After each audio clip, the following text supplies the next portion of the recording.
আসসালামু আলাইকুম। উপস্থিত ডাক্তার ভাই বোনেরা, আজ রোগী লিপিকরণ সহজ 160তম ক্লাস।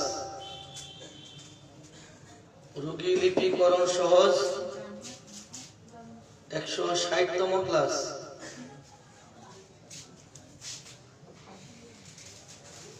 চেম্বারে বসে লাইভের শিডিউল ঠিক রাখা যায় না, উঠে আসলে আবার রোগী, উঠতে চাইলে রোগী, যার জন্য আপনাদেরকে কষ্ট দিতে হচ্ছে। 9টায় টাইম ঠিক রাখতে পারি না, বিদায় দিলাম 9:30, ঠিক 9:30 একই অবস্থা।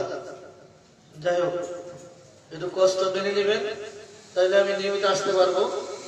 আর যদি কষ্ট পান তাহলে সমস্যা।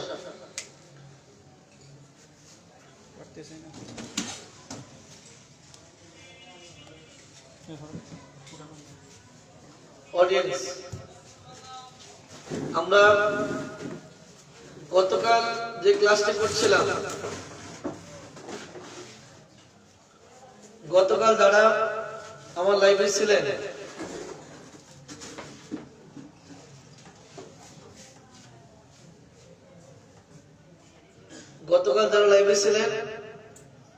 গতকাল যে রোগী লিপি করছিলাম, সর্বশেষ কোন লক্ষণের আলোকে রোগীকে ব্রাইটা কার্ড দিয়েছিলাম?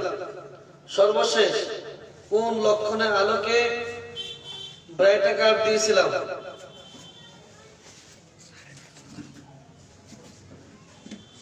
সর্বশেষ কোন লক্ষণের আলোকে রোগীকে ব্রাইটা কার্ড দিয়েছিলাম? সেই লক্ষণটি কি ছিল? একটু দ্রুত লিখে জানান, একটু দ্রুত লিখে জানান। রোগী লিপিকরণ সহজ 159তম ক্লাসে আমরা যে ওষুধটি বাছাই করেছিলাম, ব্রাইটা কার্ড, সর্বশেষ যে লক্ষণের আলোকে রোগীকে ব্রাইটা কার্ড দিয়েছিলাম,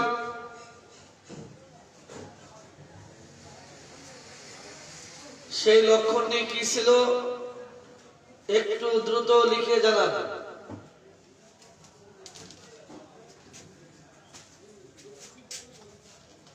লিখেন।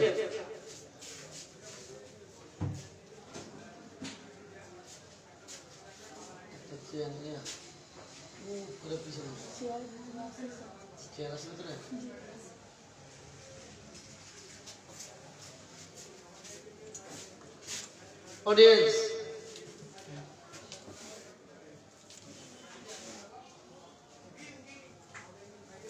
কি ছিল সেই লক্ষণটি?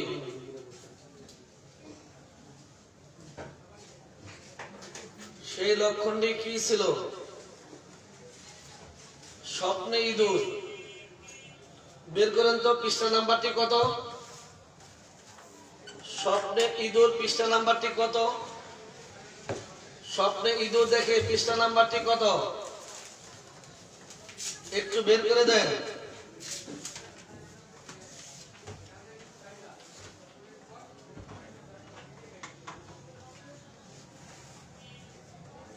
স্বপ্নে ইঁদুর দেখে পৃষ্ঠা নাম্বার কত?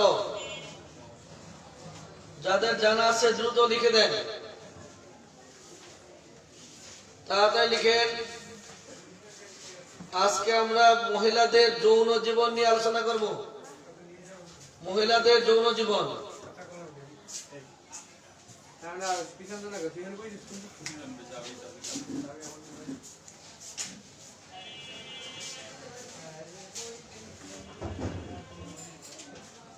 বারোশো 42 পৃষ্ঠা।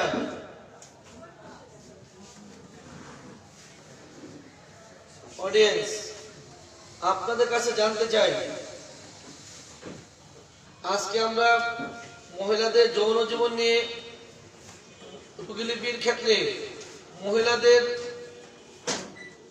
কোন মহিলা রোগী যখন আমাদের কাছে আসে, সেই রোগী হতে পারে মাথা ব্যথা, বুক ব্যথা, পিঠ ব্যথা, হাত পায়ে ব্যথা, শ্বাসকষ্ট, অন্য যে কোনো সমস্যা নিয়ে যদি রোগী আমাদের কাছে আসে, সেই রোগীর ক্ষেত্রে রোগীলিপি করার সময় এই রোগ ব্যতীত মহিলা হিসাবে তার কাছ থেকে আমাদের যে সকল বিষয় জানতে হবে সেই বিষয়গুলি কি?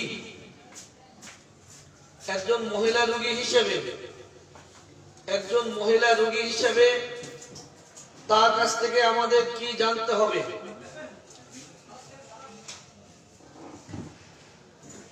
কোন মহিলা রোগী যদি আমাদের কাছে আসে, তার হতে পারে যে কোনো ধরনের ব্যথা, যে কোনো ধরনের ক্ষত, হয়তো শ্বাসকষ্ট, যাই হোক না কেন সমস্যা তার যাই হোক, এছাড়া মহিলা হিসাবে তার কাছ থেকে আর কি কি বিষয় আমাদের জেনে নেওয়া দরকার একটু লিখে জানান। মহিলা হিসাবে আমাদের কি কি জানা প্রয়োজন আছে, কি জানতে হবে একটু লিখে জানান। মহিলা হিসাবে কি জানতে হবে? রোগীর সমস্যা যাই হোক না কেন, যদি রোগী কোনো পুরাতন ডিজিজ দিয়ে আপনার কাছে আসে, সেই মহিলা রোগীর ক্ষেত্রে মহিলা হিসাবে আপনার কি কি জানা প্রয়োজন? ঋতুস্রাব ঠিক হয় কিনা একজন পেলাম, ঋতুস্রাব সম্পর্কে জানতে হবে। আপনি যে ডাক্তার বললেন ঋতুস্রাব সম্পর্কে জানতে হবে। এই মুহূর্তে যারা লাইভে আছেন, আমি ঋতুস্রাব দিয়ে শুরু করলাম। অডিয়েন্স, এক ডাক্তার ভাই লিখেছেন ঋতুস্রাব সম্পর্কে জানতে হবে।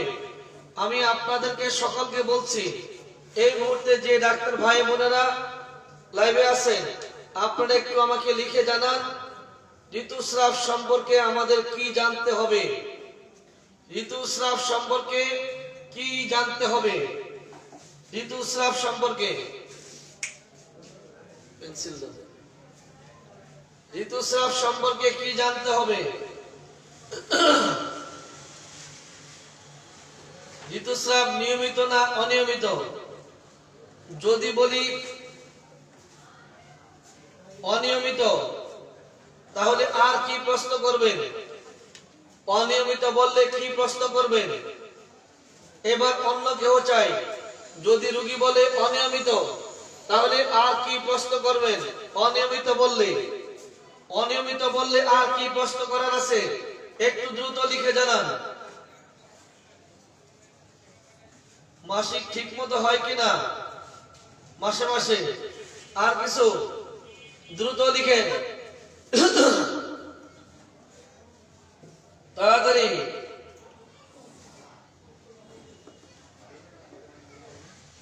পদস্রাব পরে জানবো, আগে যেহেতু এক ডাক্তার ভাই ঋতুস্রাব বলে ফেলছেন, আজকে ঋতুস্রাব নিয়ে কথা বলতে চাই।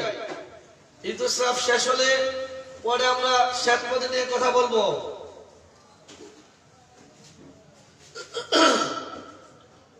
যদি বলে অনিয়মিত, আর কি বলার আছে?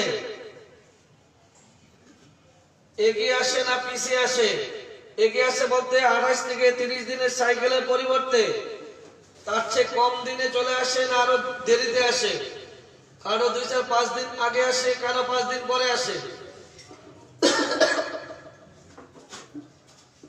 একবার জানতে চাচ্ছেন এই যে ঋতুস্রাবের সময়টুকু আগে আসে না পরে আসে, জানতে চাচ্ছেন। আগে আসে না পরে আসে, আর কতদিন কি পরিমাণ? আরেকবার লিখছেন কতদিন কি পরিমাণ? অতিরিক্ত সহবাস ঋতুস্রাব, বারবার না সবিরাম, আর কি?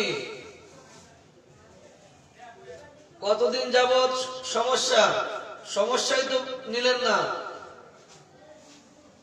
অনিয়মিত তো শুনলেন না, আগে কি জিজ্ঞাসা করলেন কতদিন? আগে অনিয়মিত শুনেন, আমার রোগটা কি, রোগীর রোগটাকে তো শুনবেন। অনিয়মিত কি বিলম্বিত না বারবার না সবিরাম? আগে তো জেনে নিবেন, আগে তো জেনে নিতে। অনিয়ম শুনলেই অনিয়ম শুনলেই কতদিন জিজ্ঞাসা করা যাবে না, আগে শুনে নেন। অনিয়মিত যদি বলে ফেলে বিলম্বিত, বারবার না সবিরাম না বিরামহীন, অনেকের মাসের পর মাস চলতে থাকে, এই স্রাব বন্ধ হচ্ছে না, মেট্রোলেজিয়া। আগে জেনে নেন কতদিন থাকে, স্থায়িত্ব কতদিন পর পর শুরু হয়, আগে এটা জেনে নেন, সমস্যাটা জেনে নেন। যদি অনিয়মিত বলা হয়, এবার কি প্রশ্ন করবেন? কতদিন পর পর দেখা দেয়, কতদিন স্থায়ী হয়, পরিমাণ কেমন, গন্ধ কেমন, বর্ণ কেমন, স্রাব ঠান্ডা না গরম, এই সম্পর্কে বিস্তারিত জানতে হবে। কতদিন পর পর দেখা দেয়, কতদিন স্থায়ী হয়, কি পরিমাণ হয়, প্রকৃতি কেমন, গন্ধ কেমন, বর্ণ কেমন, একেবারে এ টু জেড সব জানতে হবে, সব জানতে হবে।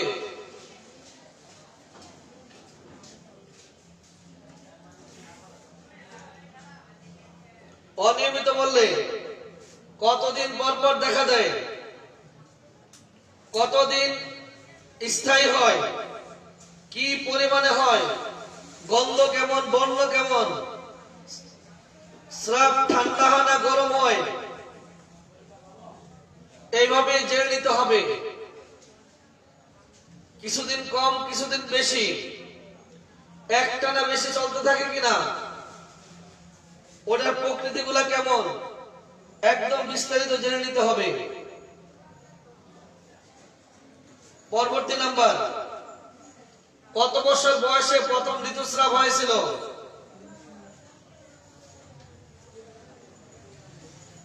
উপযুক্ত বয়সের পূর্বে না উপযুক্ত বয়স না হওয়ার, উপযুক্ত বয়স হওয়ার পরও অনেক দেরিতে কিনা? প্রথম মাসিক কত বছর বয়সে দেখা দিয়েছিল? উপযুক্ত বয়সের পূর্বে নাকি উপযুক্ত বয়স পার হয়ে যাওয়ার অনেক পরে?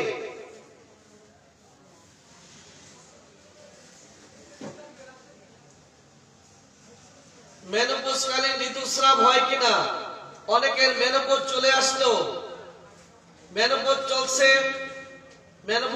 মেনোপজ চলে আসলো, তারপরেও কোনো রক্তস্রাব যায় কিনা, রক্ত যায় কিনা জেনে নিতে হবে।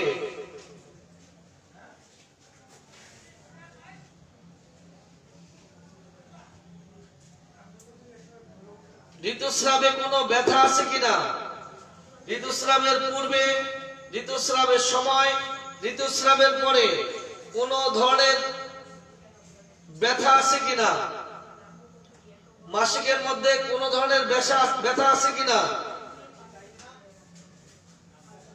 যদি থাকে সেই ব্যথার ধরন কেমন, ব্যথার অনুভূতি কেমন, তা বিস্তারিত জেনে নিতে হবে। যদি ব্যথা থাকে সেই ব্যথার ধরন জেনে নিতে হবে। স্রাবের সাথে মিল রেখে ব্যথা বাড়ে কমে কিনা, বা ব্যথার সাথে স্রাব বাড়ে কমে কিনা। ব্যথা বাড়লে স্রাব বাড়ে, ব্যথা বাড়লে স্রাব কমে। যত স্রাব তত ব্যথা, স্রাব যত কম ব্যথা তত বেশি কিনা, এগুলো জেনে নিতে হবে। যদি ব্যথা থাকে সেই ব্যথাটা কতদিন, কয় ঘন্টা, কতক্ষণ স্থায়ী হয় তাও জেনে নিতে হবে। এমনকি ব্যথা চলাকালীন যেই কয়েকদিন ব্যথা থাকে সেই সময়টুকুতে ব্যথাটার স্থায়িত্ব কালটাও জেনে নিতে হবে, ব্যথার ধরনটা জেনে নিতে হবে।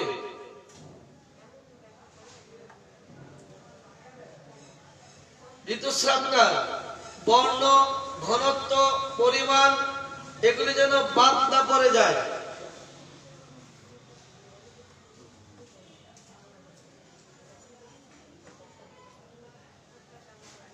ঋতুস্রাব যদি বন্ধ থাকে, রোগী অন্য কোনো সমস্যার জন্য আপনার চেম্বারে আসলেন, কিন্তু আপনি জানতে পারলেন রোগীর মাসিক বন্ধ, যদি বিবাহিত হয় আপনারা একেবারে প্রথম কি ভাববেন?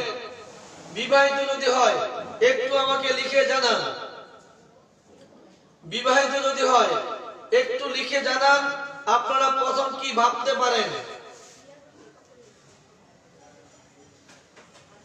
যদি বিবাহিত হয় আপনারা কি ভাবতে পারেন, এই মাসিক বন্ধের কারণ কি? মাসিক হচ্ছে না, যদি বিবাহিত হয় সেই ক্ষেত্রে আপনারা কি ভাবতে পারেন একটু দ্রুত লিখে জানান।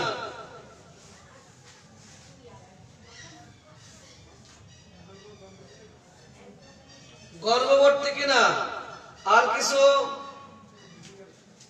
এটা কমন কথা, আর কিছু? গর্ভবতী কিনা, আর কিছু?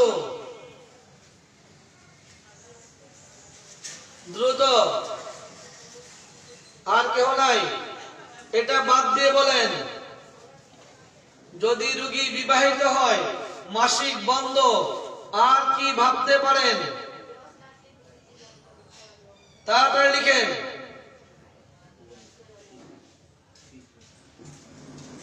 মেনোপজ কিনা, আর কি ভাবতে পারেন?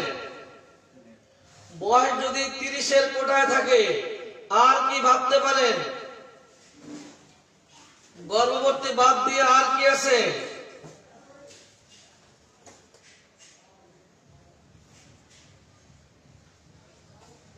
অনেক দিন থেকে মাসিক বন্ধ, কোন জন্ম নিয়ন্ত্রণ ব্যবস্থা করে কিনা, আর কি ভাবতে পারেন? এটা হচ্ছে কারণ, জন্ম নিয়ন্ত্রণ পদ্ধতিটা হচ্ছে কারণ, মাসিকটা বন্ধ। একটা ভাবলেন গর্ভবতী কিনা, আরেকটি কি ভাবতে পারেন?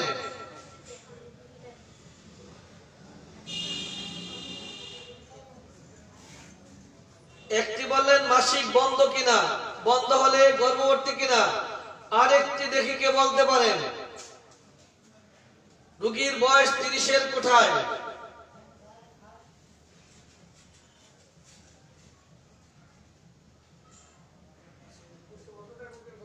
ইউটেরাসে কোনো প্রবলেম আছে কিনা ওটা আরো পরে ভাবেন, এর আগে আরেকটু ভাবেন। স্বাভাবিকভাবে একটু ভাবতে পারেন। রোগীকে জিজ্ঞাসা করলেন মাসিক বন্ধ কিনা, মাসিক হয় কিনা। রোগী যদি জবাব দেয় যে গত 1 বছর কিংবা 8-9 মাস মাসিক হচ্ছে না, কোনো রোগ বলাই নাই, 8 মাস থেকে মাসিক বন্ধ, 7-8 মাস থেকে, গর্ভবতীও নয়, আর কি ভাবতে পারেন?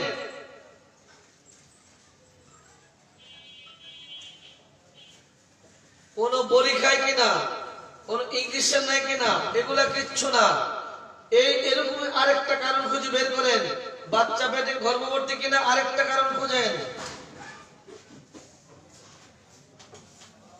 বাচ্চারা যখন দুধ খেতে থাকে, যখন বাচ্চারা দুধ খেতে থাকে 7-8 মাস পর্যন্ত মায়েদের মাসিক সাধারণত বন্ধ থাকে। বাচ্চারা যখন দুধ খেতে থাকে সেই সময়টায় মায়েদের মাসিক বন্ধ থাকতে পারে।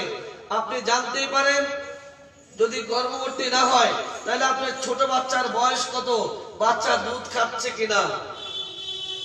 ছোট বাচ্চা দুধ খেতে থাকলে মাসিক বন্ধ থাকতেই পারে। মনে কষ্ট, ঠান্ডা লাগে, এটি পরে, এত তাড়াতাড়ি না, আরো অনেক পরে যাব। মাসিক বন্ধের কারণ পরে যাব। আমি জানতে চাই যে আপনি যখন বললাম যে মাসিক বন্ধ, বিবাহিত হলে আপনারা ভাবছেন গর্ভবতী কিনা, ঠিক এরকমই আরেকটি ভাবতে পারেন, আপনার ছোট বাচ্চার বয়স কত, 8 মাস, মাসিক হয় না কয় মাস, এই 8 মাসে মাসিক হচ্ছে না, তাহলে এটা কোনো সমস্যা না, এটা স্বাভাবিক অবস্থা। মেদ প্রবণতা কিনা, কারণ বলে যাচ্ছি, অনেক কারণ আছে আমার কাছে, একটা একটা করে দেব, আপনারা লিখবেন, জানবেন, শুনবেন। ওটি বলে দিচ্ছি।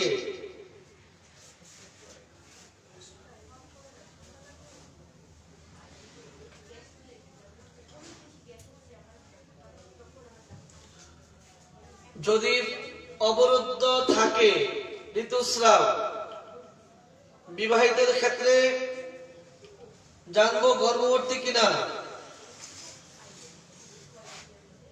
আর অবিবাহিত বিবাহিত উভয়ের ক্ষেত্রে কিছু কারণ আমাদের জানা দরকার, কি কি কারণে ঋতুস্রাব অবরুদ্ধ থাকে। এবার যদি একটু মন দিয়ে আসি, মনের কষ্ট, মনে যদি মানসিকভাবে বড় ধরনের আঘাত পায়, সেই ক্ষেত্রে মাসিক বন্ধ থাকতে পারে। রোদ থেকে, ঠান্ডা থেকে, ঠান্ডা জলে ভেজার পর মাসিক বন্ধ হয়ে যেতে পারে। ঠান্ডা পানিতে কাজ করলে, অত্যাধিক নৃত্য করলে, অতিরিক্ত মাত্রায় নৃত্য করলে মাসিক বন্ধ থাকতে পারে। মানসিক আবেগ থেকে মাসিক বন্ধ থাকতে পারে। শারীরিক পরিশ্রম অতিরিক্ত মাত্রায় করলে মাসিক বন্ধ থাকতে পারে। ভয় থেকে মাসিক বন্ধ থাকতে পারে। শোক থেকে মাসিক বন্ধ থাকতে পারে। উত্তপ্ত হওয়ার পর মাসিক বন্ধ হতে পারে। পানির মধ্যে ঠান্ডা পানিতে কাজ করলে মাসিক বন্ধ থাকতে পারে। পায়ে পানি লাগার কারণে মাসিক বন্ধ থাকতে পারে। অনেকে কাদা পানির মধ্যে, স্যাঁতস্যাঁতে পানির মধ্যে কাজকর্ম করে থাকে। অনেকে রান্না করে, হোটেলে রান্না করে কিংবা বাসায় রান্না করে, অনেকের কাদা স্যাঁতস্যাঁতে থাকে, পানির মতো থাকে। সেই পানির মধ্যে কাজ করলে মাসিক বন্ধ থাকতে পারে। মাসিক বন্ধ হওয়া, অপুষ্টির জন্য মাসিক বন্ধ থাকতে পারে। রোগীর গায়ে কিছু নেই, মাসিক আসবে কোত্থেকে? অপুষ্টি, মেদবহুল, শীর্ণকায় স্ত্রী লোকদের মাসিক বন্ধ। অডিয়েন্স একটু মেদবহুল পৃষ্ঠা নাম্বারটা কত বের করে দেন। মেদবহুল পৃষ্ঠা নাম্বার কত?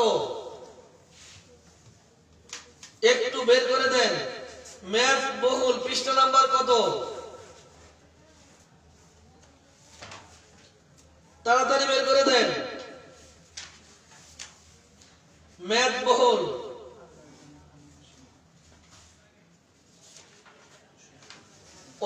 অতিরিক্ত লিকুরিয়ার জন্য হতে পারে। ওকে, পরে যাচ্ছি। মেদবহুল পৃষ্ঠা নাম্বার কত? মেদবহুল পৃষ্ঠা নাম্বার কত? অপুষ্টি, মেদবহুল, শীর্ণকায় স্ত্রী লোকদের মাসিক বন্ধ থাকতে পারে। অতিরিক্ত শ্বেতপদ যাদের, তাদেরও মাসিক বন্ধ থাকতে পারে। শারীরিক কোন রোগে ভুগলে, বাতজ্বর, যক্ষা, ক্যান্সার, চর্মরোগ, চাপা পড়া, উচ্চ রক্তচাপ, ডায়াবেটিক, পাগল, পক্ষাঘাত, যকৃতে প্রদাহ, এই সকল রোগের ক্ষেত্রে ঋতুস্রাব বন্ধ থাকতে পারে। বিবাহিত মহিলাদের ক্ষেত্রে যে কোনো ধরনের জন্ম নিয়ন্ত্রণ পদ্ধতি ব্যবহার করার ফলে ঋতুস্রাব বন্ধ থাকতে পারে। যদি ঋতুস্রাব বন্ধ, রোগীর কাছ থেকে জেনে নেন গর্ভবতী কিনা, ছোট বাচ্চাকে দুধ খাওয়াচ্ছে কিনা। তা যদি না হয়ে থাকে, জন্ম নিয়ন্ত্রণ পদ্ধতি কি ব্যবহার করে জেনে নিতে পারেন। নরপ্লান, খাওয়ার বড়ি, কপাটিকা, injection, foam, cervical cap, jelly ইত্যাদি। অডিয়েন্স, মায়েরা জন্ম নিয়ন্ত্রণ পদ্ধতি যে সকল পদ্ধতিগুলি ব্যবহার করে থাকেন, কয়েকটি পদ্ধতি আপনাদের যাদের জানা আছে একটু দ্রুত লিখে দেন।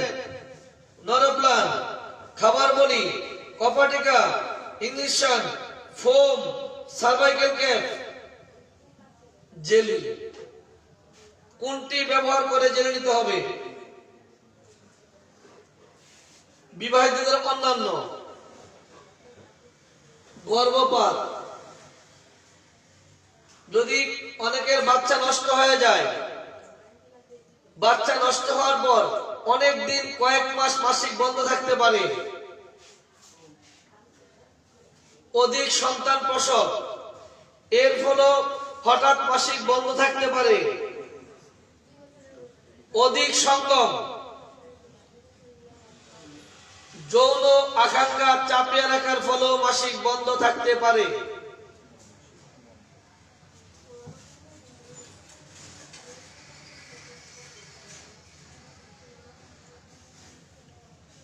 এতক্ষণ যেই কয়টি কথা বললাম, মানসিক কষ্ট থেকে, অপুষ্টি থেকে, কিছু রোগ থেকে, মহিলাদের জন্ম নিয়ন্ত্রণের পদ্ধতি ব্যবহার নিয়ে যে কয়টি কথা বললাম, এগুলি হচ্ছে মাসিক বন্ধ হওয়ার কারণ।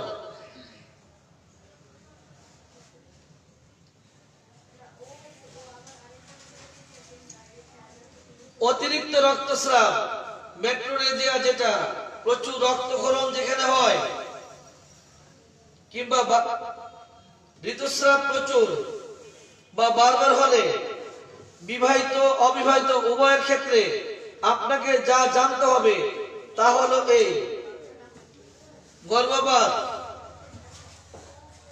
ঠান্ডা বাতাস লাগা, উত্তেজনা, কামোন্মত্ততা, ঝড় বজ্র, অধিক নড়াচড়ার কারণে প্রচুর রক্তস্রাব হতে পারে। অডিয়েন্স, প্রচুর রক্তক্ষরণ হয়, মহিলাদের প্রচুর রক্তক্ষরণ হয়। রুব্রিকটি কি একটু লিখে দেন। রুব্রিকটি কি হবে, সাথে পৃষ্ঠা নাম্বারটিও লিখে দেন। প্রচুর রক্তক্ষরণ, রুব্রিকটি কি, রুব্রিকটি কি এবং পৃষ্ঠা নাম্বার কত, দ্রুত লিখে দেন।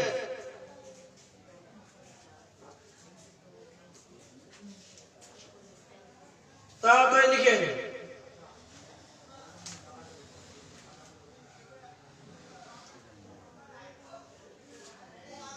রোগী লিপি করবেন আর মহিলাদের ঋতুস্রাব সম্পর্কে জানবেন না, তা কি হয়?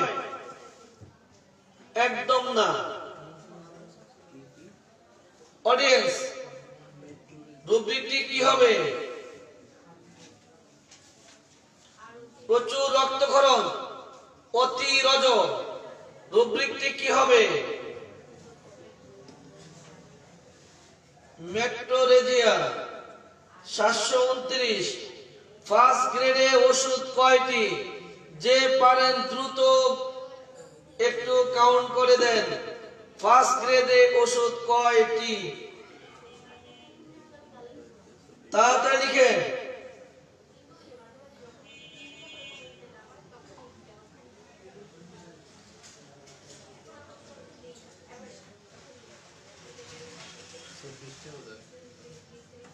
কয়টি? তাড়াতাড়ি লিখেন। অতি রজ। ফার্স্ট গ্রেডে ওষুধ কয়টি? অতি রজ,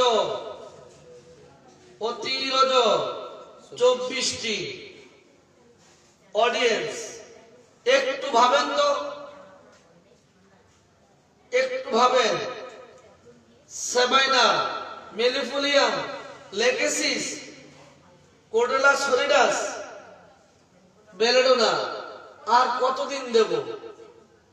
কমপক্ষে 24টি থেকে একটি বাছাই করে দেই না, বাকিটি বাদে দিলাম। একটু তাকিয়ে দেখেন কত ওষুধ আছে এখানে। দেখেন না আপনার রোগীর সাথে কোনটা মিলে যায়। এইবার একটু বের করে দেন। অল্প স্রাব যায়, অল্প স্রাব, ঋতুস্রাব অল্প। পৃষ্ঠা নাম্বার কত? ফার্স্ট গ্রেডে ওষুধ কয়টি?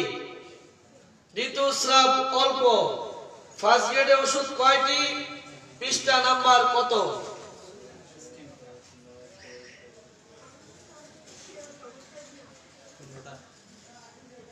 অডিয়েন্স, সাথে একটি ঘোষণা দিচ্ছি। গত পরশুদিন 27 তারিখে যে কুইজ দেওয়া ছিল, উদাহরণের কারণ রুব্রিকগুলি খুঁজে লিখতে হবে। সেই উদাহরণের কুইজ সর্বপ্রথম সঠিকভাবে যিনি জমা দিয়েছিলেন লিখেছিলেন তার নামটি আপনারা জানেন কিনা একটু লিখে জানান তো আপনারা সবাই।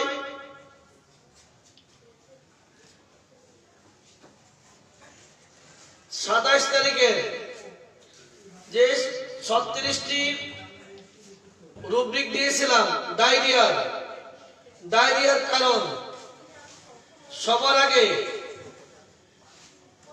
এই রুব্রিকগুলির সঠিক জবাব যে দিয়েছিলেন সেই ডাক্তারের নামটি দেখি আপনারা জানেন কিনা একটু লিখেন। কে কে জানেন? যারা জানেন তাদের কাছে এই ঘোষণা দিলে মজা পাবেন, আর যারা জানেন না তাদের কাছে বলা আর না বলা একই কথা। 27 তারিখে 36টি ডায়রিয়ার কারণ যে রুব্রিকগুলো দিয়েছিলাম, বলেছিলাম যে সবার আগে সঠিকভাবে লিখতে পারবেন তাকে পুরস্কৃত করা হবে। কে লিখছেন? আসমা লিখছেন। আর কে আছেন দেখি? আর কে কে জানেন? কেউ জানেন না? না দেখলে জানবেন কিভাবে? আজকে আবার পরবর্তী কুইজের পদ্ধতিটা বলে দেব। এবার দেখি অনেকে জবাব দিচ্ছেন তো, এবার করব লটারি। সঠিক জবাব যাদের হয় প্রত্যেককে নিয়ে লটারি করা হবে। কিভাবে বলবেন করবেন বলে দেব। ডাক্তার জাহিদের কথা লিখছেন অনেকে। আর কেউ ওখানে শর্ত দেওয়া ছিল যে সবার আগে সঠিক জবাব দিতে পারবেন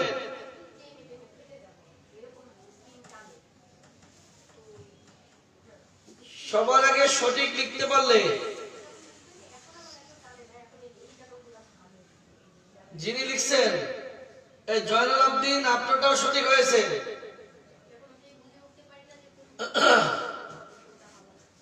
27 তারিখের কুইজে নাম্বার 1 যিনি প্রথম জমা দিয়েছেন সঠিকভাবে তিনি আর কেউ নন,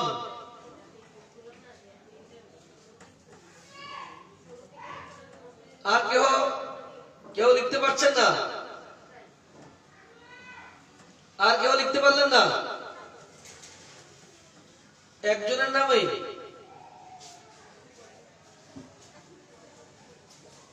রাবেয়া মির্জা লিখছেন ডাক্তার জাহিদুল ইসলাম, তাই তো? আসমা লিখছে ডাক্তার জাহিদুল ইসলাম। জি, ডাক্তার জাহিদুল ইসলাম উনি সঠিকভাবে প্রথম জমা দিয়েছেন। সেই হিসাবে 27 তারিখের কুইজের পুরস্কারের মালিক ডাক্তার জাহিদুল ইসলাম। ডাক্তার জাহিদুল ইসলামের ঠিকানায় 1 বস্তা বই চলে যাবে। পাশাপাশি ডাক্তার জাহিদুল ইসলামের সাথে ওনাকে দাওয়াত দেওয়া হলো, উনি এসে একদিন দুপুরে খাবার খেয়ে যাবেন। আমাদের সাথে ডাক্তার জাহিদুল ইসলাম এসে দুপুরে একদিন খাবার খেয়ে যাবেন, সম্ভব হলে সপরিবারে। যদি উনি আসতে পারেন উনি সপরিবারে এসে আমাদের এসে দুপুরে একদিন খাবার খেয়ে যাবেন, আর ওনার ঠিকানায় 1 বস্তা বই চলে যাবে খুব তাড়াতাড়ি। কালকে থেকে যে কুইজগুলি দেওয়া হবে, গতকাল পরশুদিনের কুইজে অনেক ডাক্তার ভাই বোনেরা জবাব দিয়েছেন কষ্ট করে, কিন্তু যেহেতু কথা দিয়েছি যিনি প্রথম দিতে পারবেন ওনাকে পুরস্কৃত করা হবে, সেই হিসাবে আপনাদের জন্য কিছুই করতে পারলাম না। তবে একটা কথা বলতে পারি, যারা কষ্ট করে বের করেছেন আপনাদের এখন থেকে ডায়রিয়া রোগীলিপি করতে আর কোনো ব্যাগ পেতে হবে না।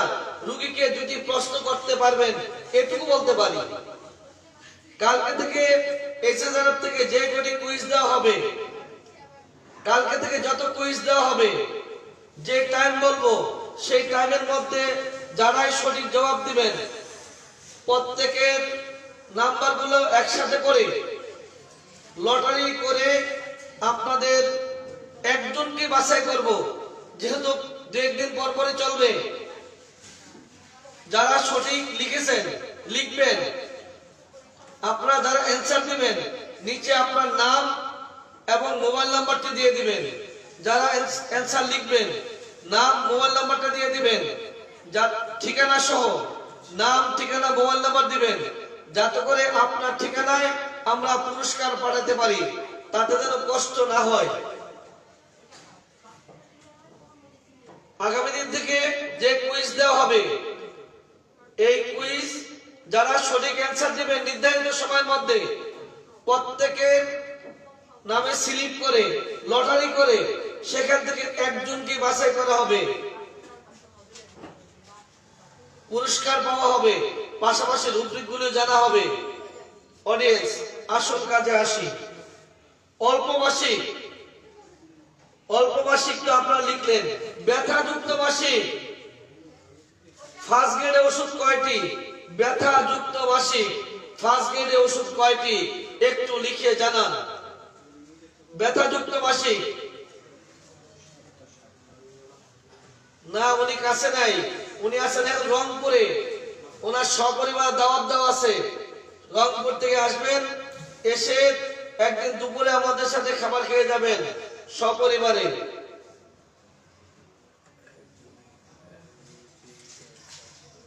নামগুলি যারাই জবাব দিয়েছেন প্রত্যেকেরটাই সঠিক হয়েছে। যে কয়জন অ্যান্সার করেছেন প্রত্যেকেরটাই সঠিক হয়েছে, সঠিক, প্রত্যেকেরটাই সঠিক।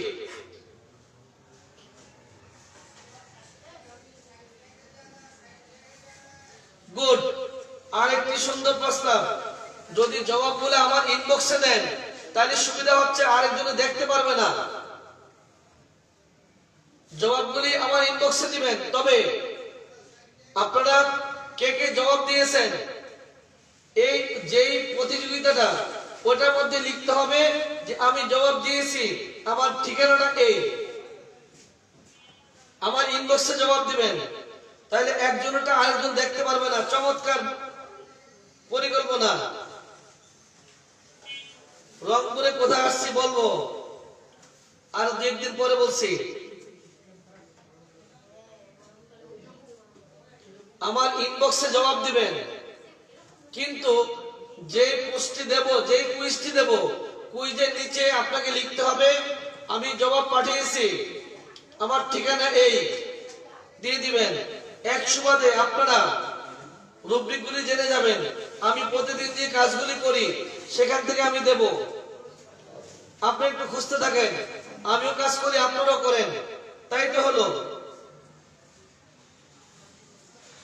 ব্যথাযুক্ত মাসিক ফার্স্ট গ্রেড ওষুধ কয়টি? 7টি।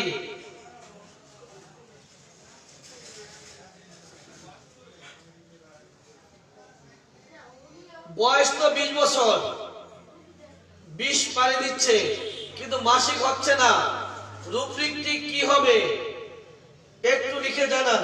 এবং ফার্স্ট গ্রেড ওষুধ কয়টি?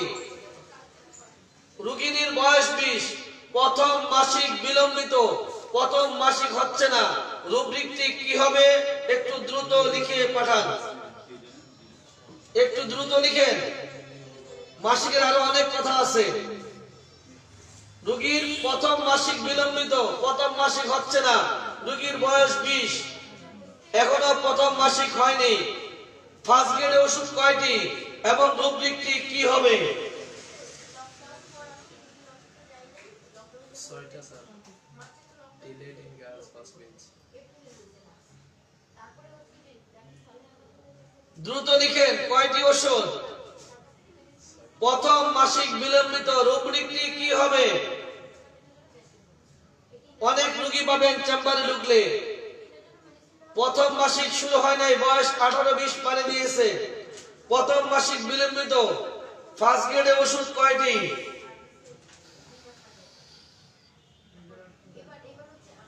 তাড়াতাড়ি লিখেন, প্রথম মাসিক বিলম্বিত ফার্স্ট গ্রেডে ওষুধ কয়টি?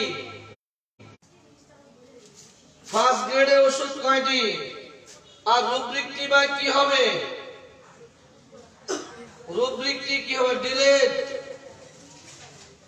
In girl first means. একদম চমৎকার, একেবারে সঠিক। ওষুধ 6টি। কেউ পারবেন কি ওষুধগুলো লিখতে? একটু দেন তো লিখে, একটু দ্রুত। কাস্টিকাম, গ্রাফাডিস, কেলিকাম, নেট্টামিউর, ফালসিডিলা, সেডিকিউলা। 6টি।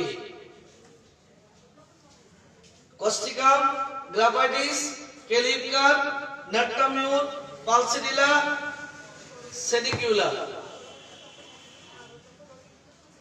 6টি ফার্স্ট গ্রেড। সেকেন্ড থার্ড বাদ দিলাম।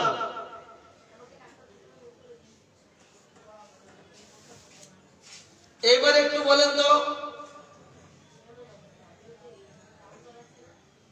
যে বয়সে মিন্স হওয়ার কথা তার আগে যদি হয়ে যায় সেখানে ওষুধ কয়টি?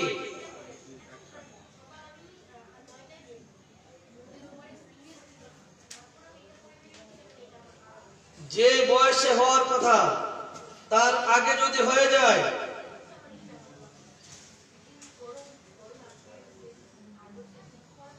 ওষুধ কয়টি? আগে যদি হয়ে যায়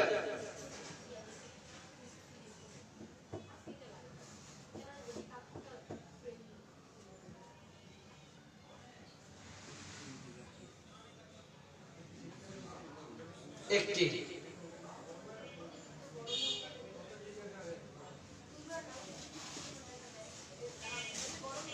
অতিরজ, গর্ভপাত, ঠান্ডা বাতাস লাগা, উত্তেজনা, কামোন্মত্ততা, ঝড় বজ্র, অধিক নড়াচড়ার কারণে অতিরজ হতে পারে। অসংযমী স্ত্রী লোকদের, শীর্ণকা স্ত্রী লোকদের, মেনোপজকালীন বা ধাতুযুক্ত স্ত্রী লোকদের। লাল কলম দে তোরে।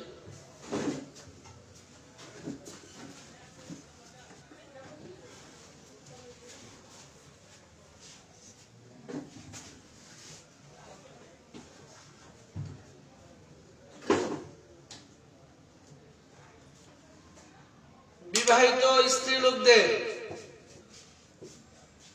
জন্ম নিয়ন্ত্রণ পদ্ধতি যদি হঠাৎ করে বন্ধ করে দেয় সেই ক্ষেত্রে অতিরজ হতে পারে। জটিল কোন রোগের ফলে, জরায়ুতে টিউমার, সিস্ট, জরায়ুর ক্যান্সার, প্রদাহ ইত্যাদির ক্ষেত্রেও অতিরজ হতে পারে। বিবাহিতদের ক্ষেত্রে একাধিক গর্ভপাত, অধিক সন্তান প্রসব, অধিক সঙ্গম এই কারণেও অতিরজ হতে পারে। আলহামদুলিল্লাহ।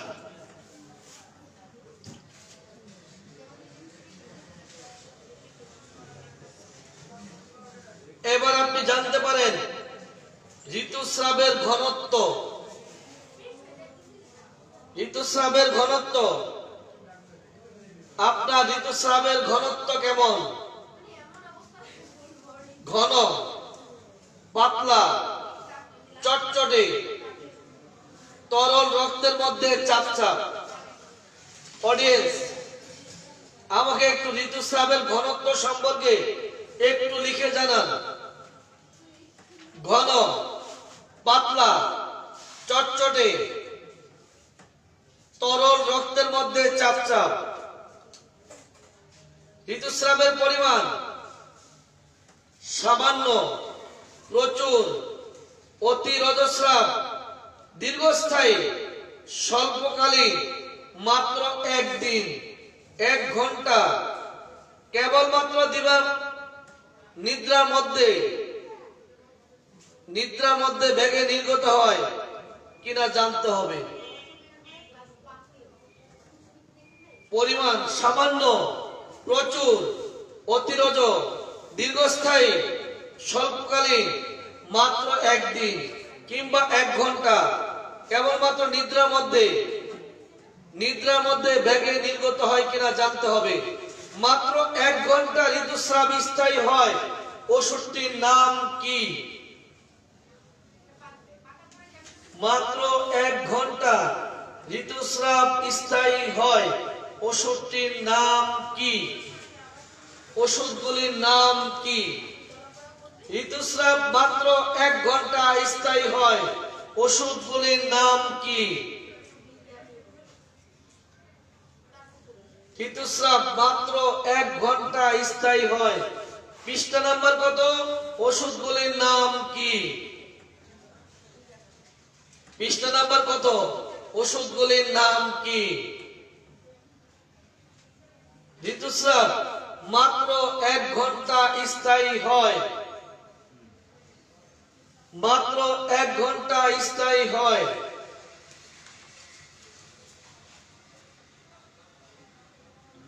ওষুধগুলির নাম কি? ইউফ্রেশিয়া সুরিনাম, ইউফ্রেশিয়া সুরিনাম মাত্র 1 ঘন্টা স্থায়ী হয়। রোগী যদি বলে অল্প ঋতুস্রাব হয়, এই কথা খাতায় লিখে কোনো লাভ নেই। রোগী লিপিতে অল্প ঋতুস্রাব এই শব্দটি লিখার চেয়ে না লিখা অনেক ভালো। অডিয়েন্স, রোগীকে যদি জিজ্ঞাসা করেন পরিমাণ সম্পর্কে, আর রোগী যদি বলে ঋতুস্রাব অল্প হয়, স্ক্যান্ডি, এই কথা রোগী লিপিতে লিখে কোনো লাভ নেই।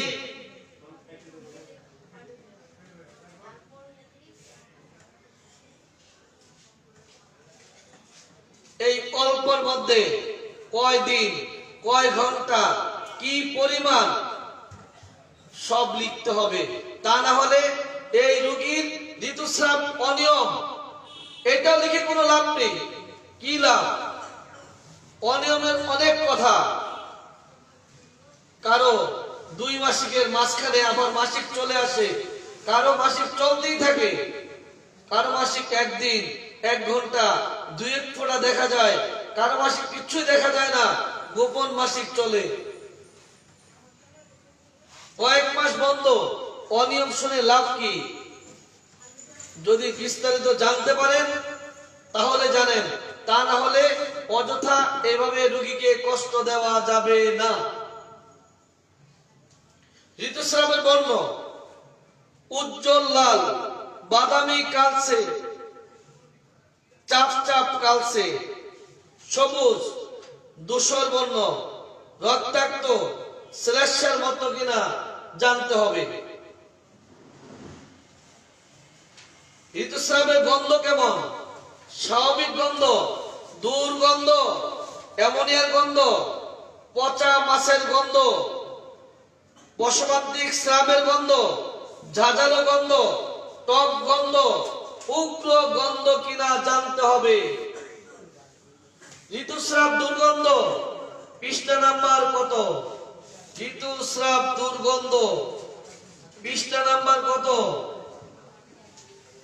ঋতুস্রাব দুর্গন্ধ, পৃষ্ঠা নাম্বার কত? ফার্স্ট গ্রেডে কয়টি ও কি কি?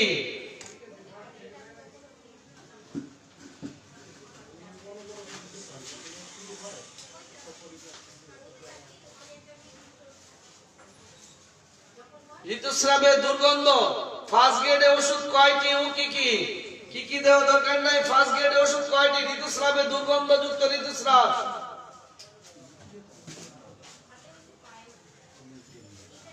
ফার্স্ট গ্রেডে ওষুধ আছে 6টি। Belladonna, ব্রাইনিয়া, Carbo veg, কেলিফাস, creosote, Sabina. ঋতুস্রাবের দুর্গন্ধ শুনলে শুধুমাত্র ক্রিওজোট খাওয়াচ্ছেন, আর না, ও চলবে না। বেলোডোনা দুর্গন্ধ আছে, ব্রাইনিয়াতে আছে, কার্বোভেজও আছে, কেলিফাসে আছে, ক্রিওজোটে আছে, সাবাইনাতে আছে। এই 6টি পাচ্ছেন ফার্স্ট গ্রেড, সেকেন্ড থার্ড বাদেই দিলাম। এর মধ্যে একটু চোখটা বুলিয়ে দেখেন না। আর কত দিবেন? ক্রিয়াযোগটা বাদ দিয়ে দেন না। এটা বাদ দিয়ে যেটা যখনই এই সকল ক্ষেত্রে কমন যে ওষুধটি মাথায় ঢুকবে তখন সিদ্ধান্ত নেন এটা না হয় অন্যটা হবে। যদি এটা মাথায় ঢুকাতে পারেন এটা না অন্যটা, তাহলে দেখবেন রোগীর ওষুধ হয়ে যাবে। থামুন, দাঁড়ান, একটু ভাবুন। অল্পই তুষ্টি কেন? একটু খেয়াল রাখবেন। ঋতুস্রাবের দুর্গন্ধ, বেলেডোনা ব্রায়োনিয়া, কার্বোভেজ, ক্যালিফস ক্রিওজোট, সেভাইনা, আপনি এগুলি পাচ্ছেন ফার্স্ট গ্রেড, সেকেন্ড থার্ড বাদই দিলাম।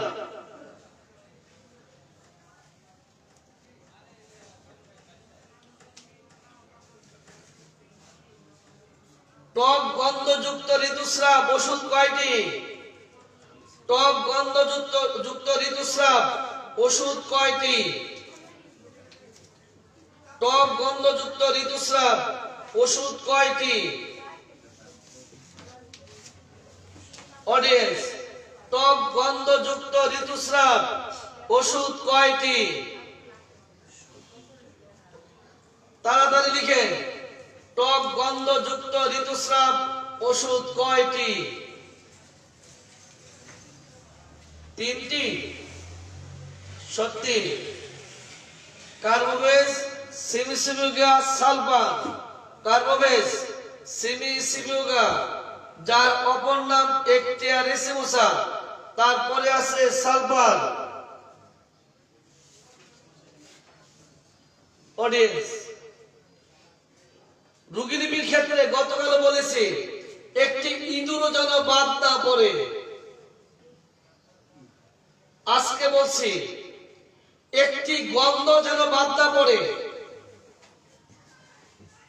স্বাভাবিক গন্ধ, দুর্গন্ধ, অ্যামোনিয়ার গন্ধ, পচা মাছের গন্ধ, পশমান্তিক স্রাবের গন্ধ, ঝাঁঝালো গন্ধ, টক গন্ধ, উগ্র গন্ধের ঋতুস্রাব কিনা একটি গন্ধ যেন বাদ না পড়ে। যদি রোগীকে আদর্শ আরোগ্য দিতে হয় তাহলে রোগীদের ঋতুস্রাবের তথ্য জানতে যে একটি গন্ধ যেন বাদ না পড়ে। গতকাল বলেছি একটি ইঁদুর যেন বাদ না পড়ে, ইঁদুর চালান দিয়ে ওষুধ বের করতে হবে। আজকে বলছি গন্ধ চালান দিয়ে ওষুধ বের করতে হবে। গন্ধ চালান দিয়ে ওষুধ বের করতে হবে রোগীর জন্য। একটি গন্ধ যেন বাদ না পড়ে যায়। এবার লিখেন, আজকের টার্গেট হচ্ছে একটি গন্ধ যেন বাদ না পড়ে। দ্রুত লিখেন। রোগীলিপিতে একটি গন্ধ যেন বাদ না পড়ে। আপনার একটি গন্ধ রোগীর ওষুধকে অন্যদিকে নিয়ে যেতে পারে। রোগীর ঋতুস্রাব যেই গন্ধটা, যে গন্ধে ঋতুস্রাব হচ্ছে আপনাকে ঠিক ওইটি লিখতে হবে, ওইটা জেনে নিতে হবে। যদি একটি গন্ধ বাদ পড়ে যায় আপনার রোগীর ওষুধ অন্যদিকে ধাবিত হয়ে যাবে। আজকে দেখাতে পারছি না, সময় মতো আরেকদিন দেখাবো।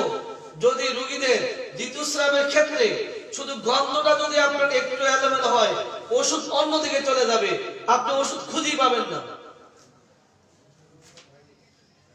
রোগীলিপিতে একটি গন্ধ যেন বাদ না পড়ে। একটি গন্ধ, কেমন গন্ধ তা লিখতে হবে আপনাকে।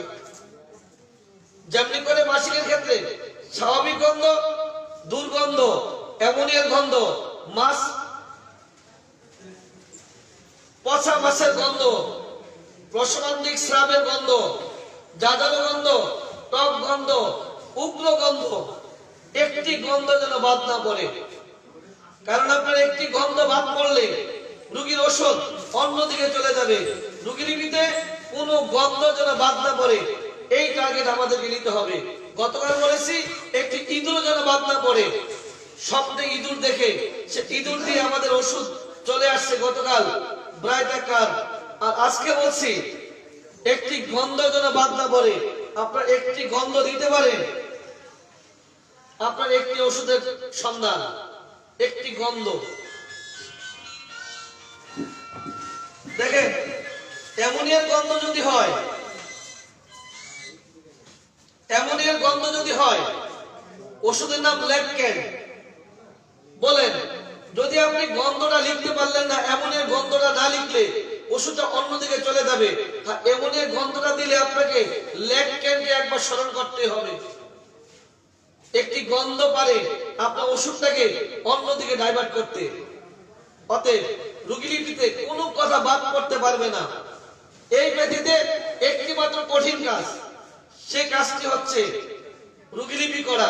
আর এই ব্যাধিতে সবচেয়ে সহজ কাজটি হচ্ছে ওষুধ বাছাই করা। ঋতুস্রাব যদি অ্যামোনিয়ার গন্ধ যুক্ত হয় তাহলে ল্যাককেন একদম সহজ।